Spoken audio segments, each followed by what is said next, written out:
नमस्कार, न्यूज़ काफी में आपका स्वागत है। खबरें। काशीपुर सुखवंत खुदकुशी प्रकरण, दोषियों को किसी भी कीमत पर बख्शेंगे नहीं, सीएम दामी। किसान सुखवंत सिंह आत्महत्या प्रकरण को लेकर कांग्रेस ने पुलिस की कार्यप्रणाली पर गंभीर सवाल खड़े किए हैं। कांग्रेस प्रदेश अध्यक्ष गणेश गोदियाल ने कहा कि इस मामले में पुलिस का रवैया बेहद निराशाजनक रहा है। कुछ पुलिस कर्मियों को निलंबित कर औपचारिकता निभा दी गई, लेकिन पूरे मामले को केंद्र बिंदु रहे जिले के आला अधिकारी पर अब तक कोई कार्रवाई नहीं की गई। इससे यह स्पष्ट होता है कि कार्रवाई किसी दबाव या इशारे पर की जा रही है। मंगलवार को कांग्रेस अध्यक्ष गणेश गोदियाल, नेता प्रतिपक्ष यशपाल आर्य, उप नेता प्रतिपक्ष भुवन कापड़ी, किचिया विधायक तिलकराज बिहड़ और जसपुर विधायक आदेश चौहान ग्राम पैगा स्थित मृतक किसान सुखवंत के आवास पहुंचे। उन्होंने परिजनों से मुलाकात कर शोक संवेदनाएं व्यक्त की। गोदियाल ने कहा कि सुखवंत की आत्महत्या दुर्भाग्यपूर्ण है। एक युवा किसान का इस तरह मानसिक रूप से प्रताड़ित होकर जीवन समाप्त करना पूरे सिस्टम पर प्रश्न चिन्ह खड़ा करता है। आत्महत्या से पहले मृतक द्वारा किए गए बयान सार्वजनिक है और सभी के सामने है। इसके बावजूद पुलिस का ढुलमुल रवैया लोकतांत्रिक व्यवस्था के लिए ठीक नहीं है।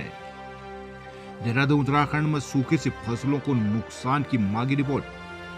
उत्तराखंड में सूखे हालात से उत्पन्न स्थिति पर सरकार ने सभी जिलों से रिपोर्ट मांगी है। हिंदुस्तान समाचार पत्र ने राज्य में सूखे की स्थिति को लेकर अलग अलग क्षेत्रों में पड़ रहे असर को लेकर लगातार खबरें प्रकाशित की थी। मंगलवार को इस मामले में राज्य भर की स्थिति पर रिपोर्ट प्रकाशित होने के बाद कृषि मंत्री गणेश जोशी अफसरों के साथ कैंप कार्यालय में बैठक की। उन्होंने कृषि बागवानी में हो रहे नुकसान के आंकलन का सर्वे करने के निर्देश दिए हैं। मंत्री जोशी ने कहा कि प्रदेश में लंबे समय से बारिश न होने के कारण फसलों पर सीधा असर पड़ रहा है। किसान चिंतित है। ऐसी स्थिति में सरकार किसानों की चिंता को गंभीरता से ले रही है। उन्होंने उच्च अधिकारियों को हालातों से निपटने के उपायों के साथ ही सूखे की वजह से हुए नुकसान का सर्वे जल्द पूरा कर रिपोर्ट पेश करने के निर्देश दिए हैं। उत्तराखंड मौसम। उत्तराखंड में 17-18 को हो सकती है बारिश और बर्फबारी। मौसम विभाग ने 17 और 18 जनवरी को राज्य के 3 पर्वतीय जिलों उत्तरकाशी, चमोली और रुद्रप्रयाग में बारिश और बर्फबारी की संभावना जताई है। मौसम विभाग के अनुसार बुधवार को हरिद्वार और उधमसिंह नगर जिलों में कोल्ड डे शीत दिन की स्थिति रह सकती है। साथ ही राज्य के 6 जिलों में के मैदानी इलाकों में घने कोहरे की चेतावनी जारी की गई है। मौसम निदेशक डॉक्टर CS तोमर ने बताया कि बुधवार को राज्य के सभी जनपदों में मौसम शुष्क रहने की संभावना है। हरिद्वार, उधमसिंह नगर के साथ साथ नैनीताल, चंपावत, पौड़ी और देहरादून के मैदानी क्षेत्रों में कहीं कहीं घना कोहरा छाने के आसार हैं। पर्वतीय क्षेत्रों में पाला पड़ने की भी चेतावनी दी गई है, जिससे ठंड बढ़ेगी और फसलों को नुकसान की आशंका है। देहरादून रसूखदारों के हथियारों के शौक पर शिकंजा, 827 लाइसेंस हुए रद्द। दून में भी असलहों के शौकीनों की संख्या कम नहीं है। प्रशासन ने दून में 2 से अधिक शस्त्र रखने वालों के लाइसेंस निरस्त किए हैं। मानक से अधिक शस्त्र रखने और NDAL होल्डर UNIA जनरेटर न करने पर भी कार्रवाई की गई है, जिसमें राजनीतिक दल से जुड़े लोग और रसूखदार प्रॉपर्टी डीलर शामिल है। गृह मंत्रालय भारत सरकार द्वारा आयुक्त अधिनियम में संशोधन कर एक व्यक्ति द्वारा रखे जाने वाले शस्त्रों की अधिकतम संख्या 3 के स्थान पर 2 निर्धारित की गई है। उत्तराखंड शासन द्वारा ऐसे सभी शस्त्र लाइसेंस धारकों जिनके पास निर्धारित सीमा से अधिक शस्त्र हैं, उनके विरुद्ध विशेष अभियान चलाने को निर्देशित किया गया है। शासन ने असला धारकों से अतिरिक्त शस्त्र जमा करने व नियमानुसार लाइसेंस निरस्तीकरण की कार्रवाई के निर्देश दिए हैं। देहरादून। अब हॉस्पिटल में मरीज से पहले डॉक्टर तक पहुंचेगा पर्चा। दून मेडिकल कॉलेज अस्पताल की पूरी तरह पेपरलेस और हाईटेक होने की दिशा में बढ़ गया है। अब OPD में डॉक्टर के पास मरीज के पहुंचने से पहले ही उनका पर्चा और बीमारी का पूरा ब्यौरा ऑनलाइन पहुंच जाएगा। पहले चरण में OPD में पर्चा ऑनलाइन बनने की जरूरत शुरुआत के बाद मंगलवार को दूसरे चरण की जिम्मेदारों ने बैठक कर प्रोजेक्ट पर चर्चा की। स्वास्थ्य मंत्री डॉक्टर धन सिंह रावत और स्वास्थ्य सचिव डॉक्टर R राजेश कुमार के निर्देशों के बाद इस व्यवस्था को लागू करने के निर्देश दिए गए हैं। कंप्यूटर के लिए शासन स्तर पर प्रस्ताव बनाकर भेजा जा रहा है। रुद्रप्रयाग जिले के श्यूर गांव में शराब पर पाबंदी। श्यूर ग्राम पंचायत में अब शादी विवाह से किसी भी सामाजिक समारोह में शराब परोसना महंगा पड़ेगा। ग्राम की महिलाओं ने एकजुट होकर ऐसे आयोजनों में शराब परोसने पर सख्त प्रतिबंध लगाने की घोषणा की है। निर्णय लिया गया कि यदि किसी गांव किसी भी कार्यक्रम में शराब परोसी गई तो संबंधित व्यक्ति या परिवार पर जुर्माना लगाया जाएगा। पौड़ी में CMO ने खुद संभाला अल्ट्रासाउंड का जिम्मा। पौड़ी जिले में अल्ट्रासाउंड, एक्सरे जैसी अन्य आवश्यक स्वास्थ्य जांच सुविधाओं में आ रही बाधाओं को देखते हुए स्वास्थ्य विभाग ने त्वरित और प्रभावी वैकल्पिक व्यवस्था शुरू की है। जिला अस्पताल पौड़ी में रेडियोलॉजिस्ट के लंबे अवकाश में होने के कारण मरीजों को हो रही परेशानी को कम करने के लिए मुख्य चिकित्सा अधिकारी डॉक्टर शिव मोहन शुक्ला ने स्वयं मोर्चा संभाल लिया है। उन्होंने जिलाधिकारी को प्रस्ताव भेजकर प्रतिदिन 2 घंटे अल्ट्रासाउंड जाँच की जिम्मेदारी अपने स्तर से निभाने का निर्णय लिया है। बड़कोट में भालू का महिला पर हमला। गैरसैंण आदि बद्रीधाम के कपाट आज खोले जाएंगे। श्रीनगर में LUCC के खिलाफ किया गया प्रदर्शन।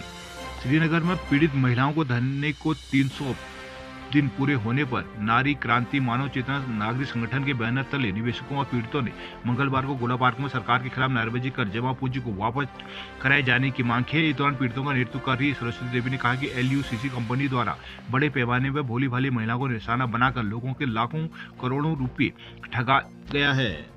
नारायणबगड़ के उत्तरायणी मेले में पम्मी नवल के गीतों पर थिरके लोग। नई टेहरी कोटेश्वर पर्यटन मेले का रंगारंग शुभारंभ। कोटद्वार के डाडा मंडी गैदे मेले में दिखी संस्कृति की झलक। उत्तरकाशी के मांग मेला आज से तैयारियां हुई पूरी। हरिद्वार को स्वच्छ अतिक्रमण से मुक्त बनाने के लिए DM ने किया निरीक्षण। हरिद्वार शहर की सड़कों पर उतरे DM मयूर दीक्षित ने स्पष्ट किया कि सार्वजनिक स्थानों पर अतिक्रमण और गंदगी किसी सूरत में बर्दाश्त नहीं की जाएगी। नालों की स्वदेश सफाई, झाड़ियों की कटाई, सड़क किनारे लगे अवैध होल्डिंग और बैनर भी हटाए जाए। इस तरह के मामले में लापरवाही पर सख्त कार्रवाई सुनिश्चित की जाएगी। हरिद्वार के श्यामपुर में PSC मार्च तक शुरू होने के आसार। लोहरी पर्व हरिद्वार में भांगड़ा, गिद्दा, ढोल के थाप पर झूमे लोग। हरिद्वानी ब्लॉगर ज्योति को जमानत पर अब भी जेल में ही रहेंगे।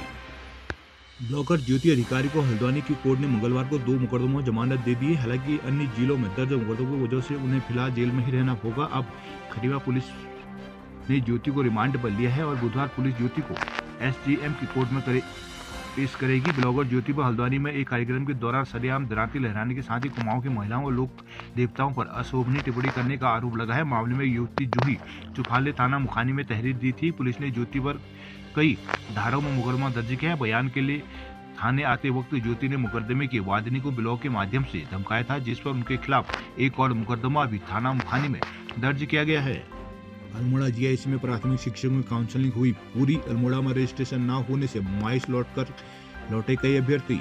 अल्मोड़ा नगर के GIC में चली प्राथमिक शिक्षकों की काउंसलिंग आखिरकार संपन्न हो गई। सोमवार को भीड़ उमड़ने से मध्य रात्रि 1:30 बजे तक 850 अभ्यर्थियों की काउंसलिंग की गई। शेष 286 अभ्यर्थियों के मंगलवार को साक्षात्कार किए गए। देर रात में होटल वापस लौटे गए अभ्यर्थियों को रजिस्ट्रेशन न होने से मायूसी लौटना पड़ा। GIC मैदान में शिक्षा विभाग की ओर से प्राथमिक शिक्षकों के लिए सोमवार को काउंसलिंग प्रक्रिया की गई थी। शिक्षा विभाग की ओर से जिले के 241 पद स्वीकृत किए गए थे। इन पदों के लिए 6,634 अभ्यर्थियों ने आवेदन किए थे। सुबह 11 बजे से शुरू हुई काउंसलिंग देर शाम तक पूरी न हो पाई, जिससे कई अभ्यर्थियों को काउंसलिंग नहीं हो पाई थी। हंगामा शुरू हुआ तो मौके पर पुलिस बल प्रशासन की टीम तैनात करनी पड़ी। कांग्रेसियों ने गुरूर में निकाला मशाल जुलूस। सितारगंज में रंग यात्रा संघ उत्तरायणी कौतिक हुआ शुरू। सितारगंज में 3 दिवसीय उत्तरायणी कौतिक रंग यात्रा के साथ शुरू हुआ है। रंग यात्रा पर्वतीय रामलीला से शुरू होकर नगर के मध्य रामलीला मैदान पहुंची। यहां कलाकारों ने रंगारंग कार्यक्रमों की प्रस्तुतियां दी है। जोड़ा चांचरी पर दर्शक जमकर झूमे। मुख्य अतिथि राज्य आंदोलनकारी फकीर सिंह कन्याल, नगर पालिका अध्यक्ष सुखदेव सिंह, ब्लॉक प्रमुख उपकार सिंह बल, भाजपा जिलाध्यक्ष कमल जिंदल, कांग्रेस प्रदेश सचिव नवतेज पाल सिंह ने फीता काटकर और पूजा अर्चना कर उत्तरायण मेले का शुभारंभ किया। पिथौरागढ़ में माइनस में तापमान और पुलिस बगैर अलाव के दे रही है रात्रि ड्यूटी। पिथौरागढ़ रात के समय आम नागरिक अपने अपने घरों में सो रहे होते, तब क्षेत्र में शांति व्यवस्था बनाए रहे, इसके लिए पुलिस कर्मी जगह जगह चौराहों में ड्यूटी देते हैं। सीमांत में जिन बिन बारिश पड़ रही सूखी कड़ाके की ठंड में पुलिस रात्रि में गश्त जारी है। इन दिनों जमकर पाला गिर रहा है। न्यूनतम तापमान -डिग्री पहुंच रहा है। लेकिन हैरानी की बात है कि रात्रि ड्यूटी में तैनात पुलिस कर्मियों के लिए ठंड से स्वयं का बचाव करने का कोई सुविधा नहीं है। यहाँ तक कि उनके लिए अलाव तक नहीं जलाए जा रहे। चंपावत के बेलखेत में देव रथ यात्रा के साथ शुरू हुआ मेला। टनकपुर में आज उत्तरायणी कौतिक मेले का हुआ आगाज। पिथौरागढ़ के नैनी पातल में पाले से रपटी कार, बाल बाल बचे यात्री।